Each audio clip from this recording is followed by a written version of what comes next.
Alam mo ba ang 2,000 pesos bagong panantunan ng bangko na magbabago sa paraan ng pagbabangko sa Pilipinas magpakailanman? Sa video na ito, ibabahagi ko ang pinakaimportanteng update sa SSS Pensyon at kung paano maapektuhan ang mga retirees sa bansa. Kaya manatili hanggang sa dulo para malaman ang lahat ng detalye na maaaring makaapekto sa iyong pera at seguridad. At kung gusto mong lagi kang updated sa mga pinakabagong balita sa pensyon at financial tips sa Pilipinas, pindutin ang subscribe button at samahan kami sa bawat update na dapat mong malaman. Alam mo ba na may isang bagong panuntunan ang Bangko Sentral ng Pilipinas na kamakailan lamang na inilabas at ito ay tungkol sa 2,000 pesos na limitasyon na maaaring magbago ng paraan ng iyong pakikitungo sa bangko magpakailanman? Kung ikaw ay isa sa milyon-milyong Pilipino na gumagamit ng bangko araw-araw o kahit minsan lang sa isang buwan, kailangan mo marinig ito. Hindi ito isang simpleng balita na maaari mong laktawan. Ito ay isang pagbabago na maaaring makaapekto sa iyong pera, sa iyong negosyo, at sa iyong pamilya. Kaya naman, handa ka na bang marinig ang lahat ng dapat mo malaman tungkol dito? Umupo ka ng maayos at pakinggan mo ang bawat salitang aking sasabihin dahil bawat isa ay mahalaga. Nagsimula ang lahat noong nagpalabas ang Bangko Sentral ng Pilipinas ng isang circular na nagtatakda ng mga bagong patakaran sa mga transaksyon na may kaugnayan sa maliit na halaga. Ang 2,000 pesos na figura na ito ay hindi basta-basta pinili. Ito ay resulta hindi basta-basta pinili. Ito ay resulta ng mahabang pag-aaral at pagsusuri ng mga eksperto sa bangko tungkol sa kung paano ginagamit ng mga Pilipino ang kanilang pera. Marami sa atin ang hindi alam na ang mga bangko ay may tinatawag na threshold o limitasyon sa mga transaksyon. At kapag lumampas ka sa limitasyong ito, may kasamang mga karadagang proseso at patakaran.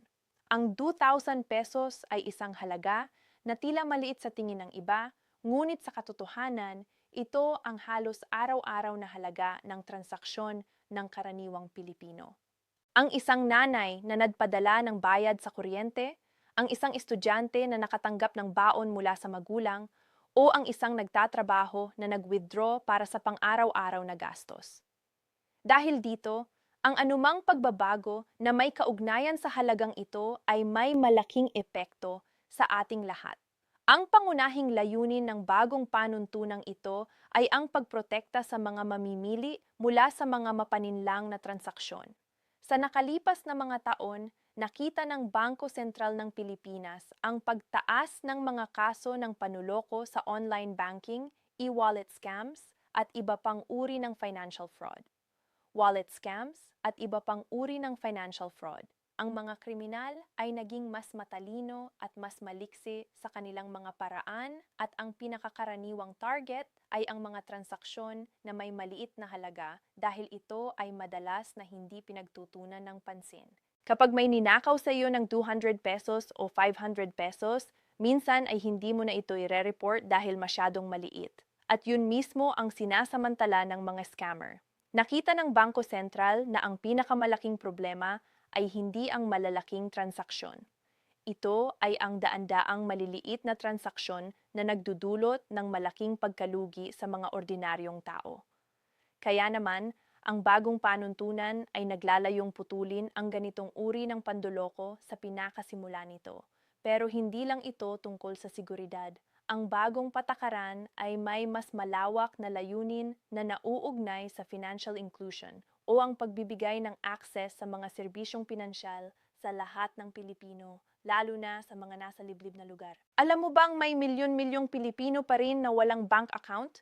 Alam mo bang maraming mga matatanda at kabataan ang natatakot na pumasok sa bangko dahil sa mga komplikadong proseso at mataas na minimum na halaga? Ang 2,000 pesa threshold ay isang paraan upang gawing mas accessible ang banking system sa mga taong ito. Sa pamamagitan ng pagbaba ng limitasyon at pagpapasimple ng mga proseso para sa maliliit na transaksyon, nais ng Bangko Sentral na hikayatin ang mas maraming Pilipino na gumamit ng opisyal na banking channels kaysa sa impormal na paraan ng paglipat ng pera tulad ng padala sa kariton o sa mga hindi lisensyado na remittance agents. Ngayon, pag-usapan natin ang mga konkretong pagbabago na maaari mong mapansin sa iyong araw-araw na pakikitungo sa bangko. Una, ang mga bangko ay inaatasang magpatupad ng mas streamlined na proseso para sa mga transaksyon na 2,000 pesos pababa. Ibig sabihin ito kung ikaw ay magpapadala ng pera, magdedeposito o mag-withdraw ng halagang 2,000 peso o mas mababa. Mas mabilis at mas madali na itong gagawin.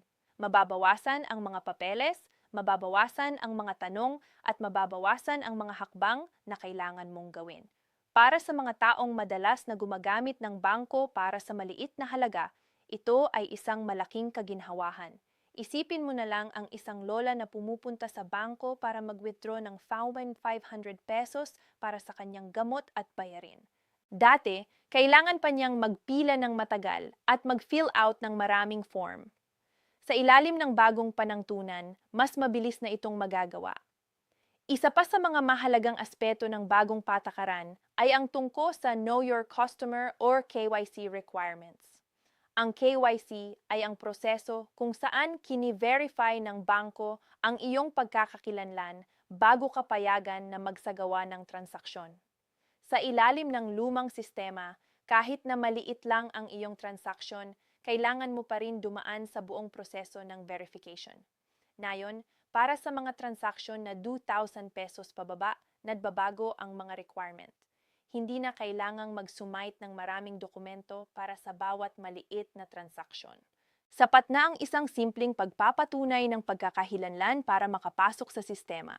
Ito ay hindi lamang nagpapabilis ng proseso para sa mga customer, kundi nagbabawas din ng administratibong pasanin sa mga bangko mismo na nagpapahintulot sa kanila na makapaglingkod ng mas maraming tao sa mas maikling panahon.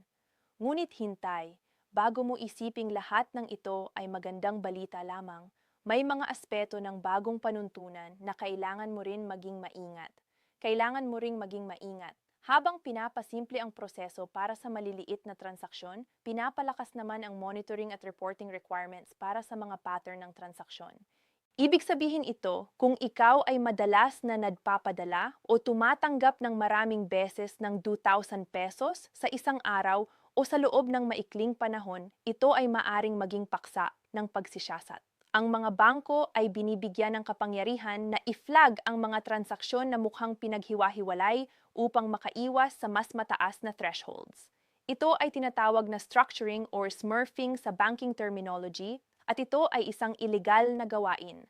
Kaya naman, kung ikaw ay may lehitimong dahilan para magsagawa ng maraming maliit na transaksyon, siguraduhin mong mayroon kang malinaw na dokumentasyon at paliwanag para dito. Ang pagbabagong ito ay may malaking epekto rin sa mga negosyante, lalo na sa mga may maliit at katamtamang laki ng negosyo o MSME. Para sa isang tindahan, isang sari-sari store o isang food stall, ang mga araw-araw na transaksyon ay madalas na nasa 2,000 pesos pababa. Ang mga bagong patakaran ay nagbibigay ng mas madaling paraan para sa kanila na magdeposito ng kanilang kita araw-araw at makapag-manage ng kanilang cash flow ng mas mahusay. Isa sa mga pinakamalaking hamon ng mga maliliit na negosyante ay ang pag-iinat ng pera. Marami sa kanila ang nag-iingat ng malaking halaga ng cash sa kanilang bahay o tindahan dahil masyadong komplikado ang proseso ng pagdeposito sa bangko. Ang bagong patakaran ay layuning baguhin ito at hikayatin ang mga MSME na gumamit ng opisyal na banking channels na hindi lamang mas ligtas, kundi nagbibigay din ng financial record na maaaring gamitin para sa pag-apply ng loan sa hinaharap. Para naman sa mga overseas Filipino workers or OFW at sa kanilang mga pamilya dito sa Pilipinas, ang bagong patakaran ay may partikular na kahalagahan. Ang remittance o pagpapadala ng pera mula sa iba yung dagat patungo sa Pilipinas ay isa sa mga pinakamahalagang bahagi ng ating ekonomiya. Ayon sa mga datos, ang Pilipinas ay isa sa mga nangungunang tatanggap ng remittance sa buong mundo at malaking bahagi ng mga pamilyang ito ay nakatanggap ng halagang 2,000 pesos pababa sa bawat transaksyon. Sa ilalim ng bagong panuntunan, ang pagpapadala at pagtanggap ng remittance sa halagang ito ay magiging mas mabilis, mas mura at mas madali. Ang mga bayari na dati ay nagpapababa sa aktual na halagang natatanggap ng pamilya ay mababawasan at ang buong proseso ay magiging mas transparent at mas madaling maintindihan. Para sa isang nanay na naghihintay ng bayad sa bigas at ulam mula sa kanyang asawa sa ibang bansa, ito ay isang pagbabagong talagang mararamdaman sa araw-araw na buhay. Hindi rin natin maaring hindi banggitin ang papel ng digital banking at e-wallet sa konteksto ng bagong panuntunan. Sa nakalipas na ilang taon, nakita natin ang pagsabog ng mga digital financial services tulad ng GCash, Maya at iba pang e-wallet platforms. Ang mga platform na ito ay naging pangunahing paraan ng pagbabayad at paglipat ng pera para sa milyon-milyong Pilipino at karamihan sa mga transaksyon sa mga platform na ito ay nasa ilalim ng 2,000 pesos. Ang bagong patakaran ng Bangko Sentral ay sumasaklaw rin sa mga digital na transaksyon at ito ay nagbibigay ng mas malinaw na framework para sa kung paano dapat pangalagaan ng mga e-wallet providers ang kanilang mga users. Kabilang dito ang mga bagong regulasyon tungkol sa dispute resolution. Kung ang isang transaksyon ay may mali o kung ikaw ay naging biktima ng scam, may mas malinaw na proseso na ngayon para matulungan kang mabawi ang iyong pera. Ito ay isang malaking tagumpay para sa mga consumer advocates na matagal na nagtatanggol para sa mas malakas na proteksyon ng mga digital banking users. Ang mga bangko mismo ay kailangan ding mag-invest sa bagong teknolohiya at sistema upang maipatupad ang bagong patakaran. Ito ay nangangahulugang maaari kang makakita ng mga bagong features sa iyong banking app, mga bagong automated teller machines na may mas mabilis na proseso, at mga bagong serbisyo sa loob ng mga bank branches. Ang ilang bangko ay nagsimula na rin mag-deploy ng mga banking agents sa mga komunidad na malayo sa pinakamalapit na bangko, mga tindahan, sari-sari stores, at iba pang mga establishmento na autorisadong magsagawa ng mga simpleng banking transactions sa ngalan ng mga lisensyadong bangko. Sa ilalim ng bagong patakaran, ang papel ng mga banking agents na ito ay nagiging mas mahalaga at mas malinaw, na nagbibigay ng mas maraming Pilipino ng access sa mga serbisyong pinansyal kahit saan man sila naroon. Kailangan din nating pag-usapan ang tungkol sa mga matatanda at sa mga taong hindi sanay sa teknolohiya. Sa gitna ng lahat ng mga pagbabagong ito, may panganib na ang mga taong hindi gumagamit ng smartphone o hindi komportable sa digital banking ay maiwan. Ang Bangko Sentral at ang mga bangko ay responsabal na tiyaking ang mga bagong patakaran ay hindi nadudulot ng mas malaking hirap para sa mga taong ito. Kaya naman, kasama sa bagong circular ang mga tagubilin para sa mga bangko na magpanatili ng mga simpleng, pisikal na serbisyo para sa mga customer na hindi kayang gumamit ng digital banking. Ang mga teller sa mga branch ay dapat nasanayin upang matulungan ang mga nakatatandang customer na maunawaan ang mga pagbabago at magamit ang mga bagong serbisyo nang hindi nahahaluan ng pagkalito o pagkadismaya. Dahil ang financial inclusion ay hindi lamang tungkol sa teknolohiya, ito ay tungkol sa pagtitiyak na walang sino mang maiwan, anuman ang kanilang edad, edukasyon o antas ng technological literacy. Ngayon, marahil ay nagtatanong ka, ano ang dapat kong gawin bilang isang ordinaryong mamamayan? Una, alamin mo ang iyong karapatan. Sa ilalim ng bagong patakaran, ikaw bilang isang consumer ay may karapatang tumanggap ng mas mabilis at mas mahusay na serbisyo para sa mga transaksyon na 2,000 pesos pababa. Kung ang iyong bangko ay hindi nagpapatupad ng mga pagbabagong ito, mayroon kang karapatang magreklamo sa Bangko Sentral ng Pilipinas. Pangalawa, maging mapanuri. Kung may iabot sa iyo na bagong form, bagong proseso o bagong bayarin na sinasabing bahagi ng bagong regulasyon, itanong kung talagang ito ay nakasaad sa opisyal na sirkular ng Bangko Sentral.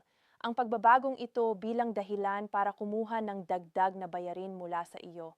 At pangatlo, samantalahin ang mga bagong oportunidad. Kung ngayon ay walang bank account ang iyong mahal sa buhay dahil masyadong komplikado o mahal ang pagbubukas ng account, ito na ang tamang panahon para tulungan silang simulan. Ang bagong patakaran ay nagbibigay ng mas madaling daan patungo sa opisyal na banking system at ang pagiging bahagi ng sistema na ito ay nagbubukas ng maraming pintuan para sa mas mabuting kinabukasan. Habang tinatatapos natin ang ating talakayan na yon, nais kong bigandiin na ang 2,000 pesos na halagang ito ay hindi lamang isang numero. ito ay simbolo ng isang mas malawak na pagbabago sa kung paano tinitingnan ng ating gobyerno at ng ating banking system ang karaniwang Pilipino. Sa matagal na panahon, ang banking system ay tila para lamang sa mga mayayaman, sa mga may mataas na kita, at sa mga nakakaalam kung paano mag-navigate sa mga komplikadong proseso. Ngunit ang bagong patakaran na ito ay isang pahayag na ang bawat pisong kita ng bawat Pilipino ay mahalaga at ang bawat transaksyon, gaano man kaliit, ay nararapat sa proteksyon at sa kahusayan. Ito ay isang hakbang patungo sa isang mas makatarungan at mas inklusibong sistemang pinansyal na naglilingkod sa lahat, hindi lamang sa iilan. Ang pagbabago ay hindi laging madali. Minsan, ang mga bagong patakaran ay nadudulot ng kalituhan at pagkadismaya bago pa man natin maramdaman ang mga benepisyo nito. Ngunit, kung hahayaan mong maunawaan mo ang mga pagbabagong ito at kung gagamitin mo ang mga bagong oportunidad na dulot nito, mahahanap mo ang iyong sarili sa mas mabuting posisyon kaysa dati. Ang iyong pera ay mas ligtas. Ang iyong mga transaksyon ay mas mabilis. Ang iyong akses sa mga serbisyong pinansyal ay mas malawak. At sa huli, ito ang tunay na kahulugan ng bagong panuntunan ng Bangko Sentral. Hindi lang ito tungkol sa 2,000 pesos. Ito ay tungkol sa iyong karapatan na maging bahagi ng isang sistemang gumagalang at nagpoprotekta sa iyo sa ang sulok ka man naroon sa bansang ito. Salamat sa iyong oras at huwag kalimutang ibahagi ang impormasyong ito sa iyong mga mahal sa buhay na maaaring makinabang dito.